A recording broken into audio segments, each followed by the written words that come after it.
Hello. Hello, I'm here tonight to tell you a little bit about the Civil War. My name is Dan Faircloth, and I'm dressed in the garb of a cavalryman during the Civil War. And the reason why I'm dressed as a cavalryman, I'll get to a little bit more here in just a second. The Civil War started in 1861 with the firing on Fort Sumter in Charleston, South Carolina. A lot went on in the lead up to the Civil War. The Civil War was fought mainly over the institution of slavery. It is not the reason why most people went to go off to fight in the Civil War. Most of the reasons why people went off to go fight in the Civil War was pretty much the same reason why men have gone off to fight in wars ever since: for patriotism, for peer pressure, the fact that you look good in a military uniform, you get kisses from the girls and the ladies, peer pressure, your friends are doing it, so you might as well do it too. And the feeling that you're going to go off to war and you're going to come back a conquering hero. And when the guys went off to war, they found out it was totally different than what they expected. The Civil War, though, started over slavery. And there's a lot of events that lead up to the Civil War, but the Civil War's main cause is the institution of slavery. The North wanted it to be not expanded into the West. The South, however, did. They got into repeated arguments over it. And in 1861, when President Abraham Lincoln was elected president, that was sort of like the final straw with the South. They decided to secede from the Union, and they went on their own way. So in the Civil War, even though the Civil War is fought over the institution of slavery, the South is fighting for independence. In the early going of the war, the South is winning until the Battle of Gettysburg in 1863, which is oftentimes called the turning point of the Civil War, and about 1,000 miles out to the west at a town along the Mississippi River called Vicksburg, which is also a turning point of the Civil War. Happens right around the same time the Battle of Gettysburg happens in Pennsylvania in 1863. Vicksburg surrenders on July 4th of that year. Gettysburg, Lee begins his retreat from the town of Gettysburg on July 4th. And these two events turn the Civil War completely around. Fast forward a little bit to 1864, there's three men put in charge of the Union war effort that win the war. One is General Ulysses S. Grant, who is made commander of all the Union armies.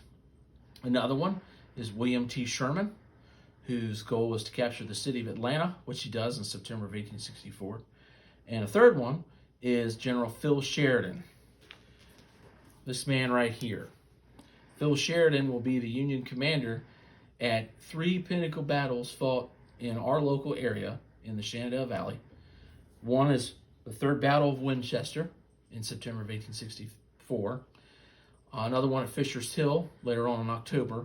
And then later on in October, the exact same month as Fisher's Hill, the Battle of Cedar Creek.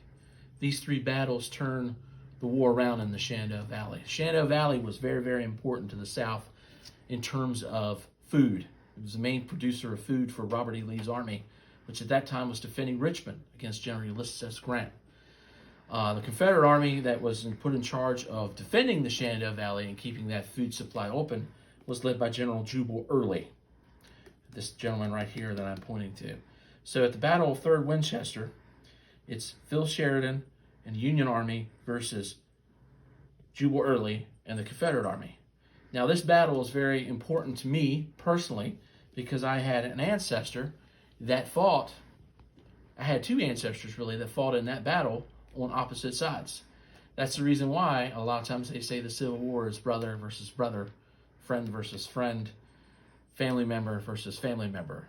In this battle, I literally had one great-grandfather fighting on one side in the Confederate Army and another great-great-grandfather fighting on the Union side in the Army of the Shenandoah, commanded by Phil Sheridan. Now, the reason why I'm decked out as a cavalryman, I am a reenactor and I reenact the cavalry, but the cavalry played a pivotal role in the Battle of Third Winchester. Third Winchester begins with information that is provided to General Phil Sheridan by a slave by the name of Tom Laws, who you see here in this sketch, talking with General Sheridan. And he provides Sheridan with information about Jubal Early's army, that he has his army divided. He's split his army in two. He sent a part of it north to Martinsburg to capture it. And that information is provided by a Rebecca Wright, who gives this information to Tom Laws. Now, Wright is kind of an interesting character because she's a Quaker, and she's a pro-Union Quaker living in the town of Winchester, and Tom Laws is a slave. These two individuals give Phil Sheridan the information he needs to attack Jubal Early's army at Winchester. And in that battle, it is the cavalry that wins it for the Union. At one point, and one of the things you got to remember about Civil War battles, it's basically one line versus another line. It's like the game of football. If you have a defensive line and an offensive line, it's the job of the offensive line to find a weak spot in the line of the defense.